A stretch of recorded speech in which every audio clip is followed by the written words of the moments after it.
Welcome back, everybody. Ready for another deep dive? Absolutely. Today, we're tackling something pretty interesting. Oh. Conjunctions. Those little words that connect everything. Right. And, we've got all these examples, and it's amazing to see just how much they can change the meaning of a sentence. Yeah, sometimes you don't realize how powerful they are until you really start to think about it. Like, when, because, as soon as, but. We use these all the time without even thinking. It's true. They're like the building blocks of communication. Exactly. I'm really excited to see how they play out in all these examples we have. Me too. Where should we start? Well, let's start with when. I found this example. I smile when I see birds. Oh, that's a nice one. It's simple, but it tells us a lot, Yeah, it shows the speaker's reaction to something specific. And when isn't just about time. No, it's also about establishing a condition. So in this case, seeing birds is like a trigger for happiness. Exactly. And it connects nature with emotion. Oh, here's another one about when. We run when the rain stops. I like the imagery here. Me too. It sets a scene. Yeah, and creates a feeling of waiting, and then release when the rain stops. It's like the rain stopping gives permission for the running to begin. That's a great way to put it. Although the rain doesn't really cause the running. Right, but when creates this connection between them, even though it's not a direct cause and effect. It makes me think about how authors use when to build suspense. Oh, like how? Like, the hero will escape when the clock strikes midnight. Ooh, yeah, classic. Creates urgency. Exactly. And we use it all the time in everyday conversations, too. Get on. Okay, so what's next? Let's move on to because, the conjunction for explaining things. Okay, sounds good. One example is, I stayed home because of my sore throat. Makes sense. Clear and simple. Yeah, lays out the reason behind the action. No mystery. Because is all about cause and effect. Right. It's how we justify our actions. And explain our choices. But sometimes because can be used to manipulate, don't you think? Interesting point. Like when someone says, you should buy this because it'll make you happy. Ah, I see what you mean. It might not actually make you happy. Right, it's not always about objective truth. Yeah. Because Kind of sneaky. Yeah, definitely something to be aware of. So maybe we should be more critical of the becauses we hear. Definitely. Especially in advertising and marketing. It makes you think, are they genuine explanations or just trying to persuade me? Good question. It shows how even simple conjunctions can be used in really complex ways. Absolutely. Okay, are you ready for something faster? Yeah, bring it on.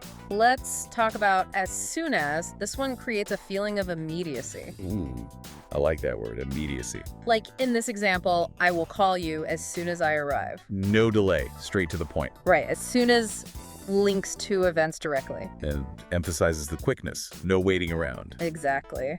I wonder if it can also be used for comedic effect, though. How so? Imagine this. The comedian will start his routine as soon as the audience stops talking. Uh-huh. I can see it now. Like they're just waiting for that exact moment. And then boom, the routine starts. Yeah. It can be funny when the timing is unexpected. Definitely adds an element of surprise. Okay, I'm ready for our last conjunction. Let's wrap up this section with but. The word of contrast. Yeah. Here's a perfect example. I want to sing, but I am too shy. Relatable. It introduces a conflict. Right, and this conflict can be internal too. Like in that example, it's a struggle between desire and fear. And but can also soften the blow when delivering bad news. Oh, how so? Like, I love your idea, but I don't think it's feasible right now. Ah, I see. It makes it gentler. Yeah, it's a way of disagreeing without being too harsh. But is a pretty versatile word. It can be confrontational, apologetic, even funny. It all depends on how you use it. These conjunctions really are fascinating. They're like little stylistic choices that can change the whole tone of a sentence. Absolutely. I'm loving this deep dive. Me too. It's amazing how much depth there is to these seemingly simple words. They're like the secret ingredients that make language so flavorful and expressive. It's like they add this extra layer, Yeah. like a volume knob for our emotions. Oh, I like that, a volume knob. And we were just talking about how but can soften bad news. Right. Do you think the other conjunctions can do that too? Good question. Let's see. Okay, here's another but example. We are ready, but we must wait. That one doesn't really soften bad news. No, not exactly. But it does show this tension between wanting to act and having to be patient. It's like being ready to go, but also having to wait. Yeah, like a runner at the starting line. Yes. all that energy, but you have to hold back. Exactly. And but helps express that. That feeling of wanting two opposite things. Oh, here's a different kind of but. He's strong, but he is also gentle. Ah, so it's not always about conflict. Right. This one shows contrasting qualities. Like they can both be true at the same time. Yeah, it's like saying someone is both tough and kind. It makes you think about how people aren't just one thing. Exactly. But can show those different sides. It adds depth, like there's more to discover. It's like there are two sides to every coin or something like that. Yeah. And these little words help us see those different sides. Okay, let's go back to when for a bit. I read when the house is quiet. Ooh, that's a good one. It's not really about the time here. Right, it's more about the perfect condition. Yeah, like setting the scene for reading. Creating the ideal environment. And maybe it even tells us something about the person. What do you mean? Like maybe they need quiet to focus. Ah, so when can reveal something about habits. Right. Oh, here's another one. They eat dinner when the moon is bright. That sounds magical. It does. Maybe it suggests they like to be in tune with nature. Yeah, like they follow a different rhythm. Okay, back to because for a second. The party was canceled because of the storm. Straightforward cause and effect. But maybe there's also some disappointment there. Like they were really looking forward to the party. Yeah, so because explains the reason, but doesn't tell the whole emotional story. Right. There's this hidden layer of like sadness or frustration. It's like those times when you get excited about something and then it doesn't happen. Ugh, yeah, I hate when that happens. Because it can be a real bummer sometimes. Totally. But it also helps us understand why things happen. True, even if the reason isn't what we want to hear. Okay, what about as soon as? Yeah, right. Let's see. I will leave as soon as my friend arrives. Simple and clear. It's like a trigger. Yeah, one event leads immediately to the next. No waiting around. I wonder if we can make it funny, though. How? Like, he started dancing as soon as the music began, but imagine the music is super unexpected. Like a polka song at a rock concert. Exactly. That sudden change can be hilarious. It's like a funny kind of cause and effect. Totally. Okay, last but for this section. Ready? Hit me with it. Okay. I am here because you invited me, but I might have to leave early. That's interesting. It's polite, but also a little hesitant. Yeah, like they want to come, but also need to leave. It's tricky. Wanting to be polite, but also being honest. But lets you do both at the same time. It's like a diplomatic way of saying you can't stay long. Right, but helps navigate those awkward situations. These conjunctions are surprisingly useful. They add so much to our conversations. I know. It's amazing how they can change the tone or meaning of a sentence. They're like these tiny little tools that we use all the time without realizing it. And we're not even done yet. There's still more to uncover about these fascinating words. Welcome back for our final look into the world of conjunctions. It's amazing how much we've discovered about them already. I know, right? Who knew these little words could be so expressive? We've seen how they can change the whole mood of a sentence, add layers of meaning. And even inject a little humor. Exactly. Okay, so what other examples do we have? Well, let's start with when again. How about this one? She gets excited when the mail arrives. Oh, I like that one. It's so relatable. Everyone loves getting mail. It's true. And when collide creates that anticipation, that waiting for something good to happen. It's like in a story when you read something like, the curse will be broken when the hero finds the lost sword. Ooh, yeah. You're waiting for that moment to finally arrive. And you know what else I just thought of? What's that? When can also foreshadow things, especially in writing. Like how? Like, the storm clouds gathered when she left the house. Ooh, yeah, that's a good one. It hints at something bad coming. Exactly. It sets the mood. Okay, let's go back to because. Here's a straightforward example. He took medicine because of his headache. Simple and to the point. But what if there's more to it than that? What do you mean? Like, what if the headache is actually a metaphor? Interesting. A metaphor for what? Maybe for something deeper, like stress or anxiety. So the because is explaining the action, but not the whole reason behind it. Right. It's like when people say, I'm late because of traffic, but they really just didn't leave on time. Yeah, we've all been there. So because can sometimes be a way to avoid the real issue. It's like a little white lie we tell ourselves. Okay, let's switch gears back to as soon as, what about this one? We will sing as soon as the show starts. Yeah, that was fun. Like a cue for action. It creates this feeling of everything happening at once. Yeah, no delay. Like flipping a switch. I'm imagining a dance performance where the music starts suddenly, and as soon as is what makes the dancers move. I love that image. It's all about timing and energy. Exactly. Okay, ready for our last but of the day. Bring it on. All right, here it is. I can cook, but I prefer baking. Oh, that one's interesting. It's not about a conflict, really. Right, it's more about a preference. Like they're good at both, but enjoy one more. But adds that nuance. You know, it's not just saying I like baking, it's saying I like baking more than cooking. Yeah, it adds that extra layer of meaning. It's like when you say I enjoy watching movies, but I prefer reading books. You're making a distinction between two similar things. Exactly. Wow, we've covered a lot of ground today. We have. And it's amazing how much depth there is to these little conjunctions. I know. It's like we've unlocked a secret code of communication. They're the tiny tools that hold our language together, making it more expressive and interesting. I feel like I'll never look at a sentence the same way again. Me neither. Well, that's all the time we have for today. Thanks for joining us on this deep dive into the world of conjunctions. We'll see you next time for another exciting exploration of language. Welcome back to the deep dive. You know, we get some pretty diverse source material for these deep dives, but today's batch is particularly unique. We're diving into a collection of what might seem at first glance like remarkably simple sentences. You might even be wondering, what kind of insights could we possibly extract from sentences like, he is resting because he feels sick? But trust me, there's more to these sentences than meets the eye. That's the beauty of language, isn't it? It's like a code that unlocks how our minds work. These seemingly basic statements offer a surprisingly rich landscape for exploration. Okay, I'm intrigued. I see we have sentences like, she wants to help, but she has no time. It does seem like there's a lot packed into that little but. Exactly. That but isn't just connecting two phrases, it's highlighting a cognitive phenomenon psychologists call cognitive dissonance. Essentially, it's the mental discomfort we feel when we hold conflicting beliefs or desires. In this case, the sentence reveals a struggle between the desire to help and the constraints of time. It's like a tiny window into the internal conflicts we all experience. So we're not just talking about grammar, we're talking about how these grammatical choices reflect deeper psychological processes. Precisely.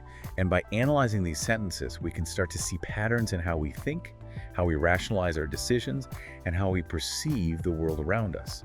For instance, notice how many of these sentences are built around cause and effect. The party was canceled because of the storm. He stayed inside because of the dangerous road. You're right, I hadn't even noticed that. It's almost like our brains are hardwired to look for those connections, to understand why things happen. It's a fundamental aspect of human cognition. Psychologists call it the illusion of control, our tendency to overestimate our ability to influence events and seek explanations for things we often can't control. They left quickly because of the big crowd is a perfect example. It reflects not just a cause and effect relationship, but also our innate need to find order in chaos. You know, it's funny because that sentence, they left quickly because of the big crowd, actually triggered a memory for me. I was once at a music festival that got way too crowded. I remember that feeling of claustrophobia, almost like the crowd was closing in on me. I just had to get out. That's fascinating. Your personal experience speaks to how these simple sentences can tap into a collective understanding of certain emotions.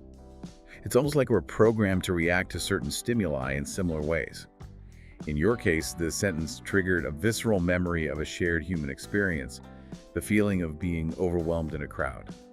Okay, so we've got cause and effect, a dash of cognitive dissonance. What other patterns are jumping out at you as you look at these sentences? Well, let's move beyond individual sentences and consider the collection as a whole.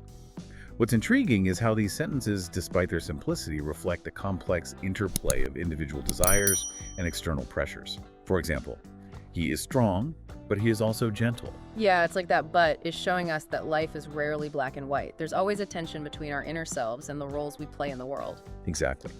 And that tension is often what fuels personal growth and drives the narrative arc of our lives. Think about classic stories and myths. They're full of characters struggling to reconcile their inner desires with external expectations. These simple sentences, in a way, are reflecting those same universal themes. You've got me thinking about all the buts in my own life. I mean, haven't we all had moments where we want to do something but feel held back by fear, doubt, or societal expectations? Absolutely. And that's what makes these seemingly simple sentences so profound. They're not just about grammar, they're about the human condition. Okay, before we get too philosophical, I want to go back to one specific example that caught my eye. It's the sentence, he is small, but he is very brave. I think it's incredible how much meaning can be packed into just a few words. That sentence is particularly powerful because it challenges our assumptions about what constitutes strength and bravery. In a society that often equates physical size with power, this sentence reminds us that true strength can come in many forms. It makes me think about all the small people throughout history who have accomplished incredible things, often facing enormous obstacles and defying expectations. It's a testament to the power of resilience and determination. And it speaks to a concept called framing in psychology. How we perceive and interpret information is heavily influenced by the way it's presented to us. This sentence, by juxtaposing small with brave, forces us to reevaluate our assumptions and recognize strength in unexpected places. Okay, so we've talked about cause and effect, cognitive dissonance, and now framing. It's amazing how much we've uncovered already. I'm ready to keep exploring these sentences, but I think we need to take a quick break to let all this information sink in. Don't go anywhere. We'll be right back to continue our deep dive. All right, we're back and ready to dive deeper into these seemingly simple sentences. I'm still amazed by how much we've uncovered already. It's a testament to the power of language and how even the most basic expressions can reveal profound insights into human nature. And there's still so much more to explore. I'm ready. Where do we go from here? Well, we've touched on how these sentences reflect cognitive processes like cause and effect thinking and cognitive dissonance. But what about the role of emotions? Many of these sentences, despite their simplicity, are actually steeped in emotional undercurrents. You're right. I'm looking back at some of the examples we've discussed, and it's clear that emotions are playing a huge role. Like, she cried because of the sad movie, or he stayed quiet because of his shyness. These aren't just statements of fact. They're windows into the emotional lives of these individuals. And what's fascinating is how these sentences tap into our shared emotional vocabulary. We all understand what it means to cry because of a sad movie or to feel shy in a social situation. These sentences, in a way, are activating a kind of emotional resonance within us. It's like we're all wired to understand and empathize with certain basic emotions, regardless of our backgrounds or experiences. Exactly. And that's one of the reasons why storytelling is so powerful. Stories allow us to tap into those shared emotional experiences and connect with characters on a deeper level. Okay, I want to go back to a sentence we discussed earlier. They left quickly because of the big crowd. We talked about how it reflects our need to find order in chaos, but I'm realizing now that it also speaks to a very specific emotional experience, the feeling of being overwhelmed or even threatened. That's a great observation, and it highlights how language can evoke not just emotions, but also physical sensations. The words left quickly and big crowd are triggering a visceral response in us. We can almost feel the pressure of the crowd, the urge to escape, the quickened heartbeat. It's almost like those words are transporting us back to a time when we felt something similar. It's incredible how language can have that kind of power over us. And it's not just negative emotions. These sentences also highlight the positive side of the emotional spectrum. Take, for example, he smiles as soon as he sees his cat. Oh, I love that one. It's so simple, yet it evokes such a powerful feeling of warmth and joy. It's like a tiny burst of sunshine. Exactly. And it speaks to the profound impact that social connections, even with our furry companions, can have on our well-being. Research has shown that interacting with pets can release oxytocin, a hormone associated with bonding and feelings of happiness. So that seemingly simple sentence is actually tapping into some deep-seated biological mechanisms. Wow, I had no idea there was so much science behind a sentence like that. It's a reminder that even the most mundane aspects of language can be connected to a vast web of knowledge and research.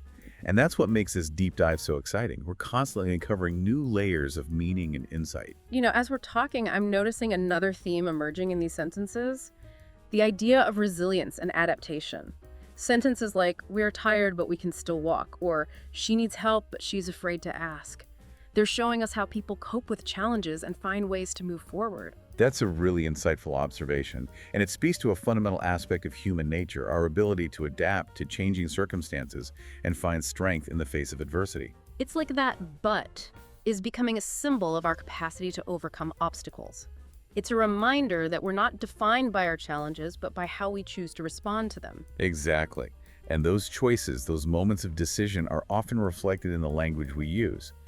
These sentences, in a way, are capturing those tiny turning points in our lives, those moments where we decide to push forward despite the difficulty. It's inspiring, really. It makes me want to go out and tackle all the buts in my own life with a renewed sense of purpose. I think that's a fantastic takeaway.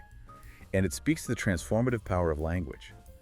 By analyzing these simple sentences, we're not just gaining intellectual insights, we're also tapping into a source of emotional resilience and motivation. As we delve deeper into these sentences, I'm starting to see them less as individual units of language and more as pieces of a larger puzzle. Each sentence is a clue, a fragment of a story, a glimpse into the human experience. That's a beautiful way to put it. And it's true. These sentences taken together are painting a picture of what it means to be human, to experience joy and sorrow, to face challenges and celebrate triumphs, to connect with others and find meaning in the world around us. I'm so captivated by these sentences and all the layers of meaning we're uncovering, but I do want to make sure we have time to explore the theme of time and action, which we haven't touched on yet. I'm seeing a lot of sentences with words like when and as soon as.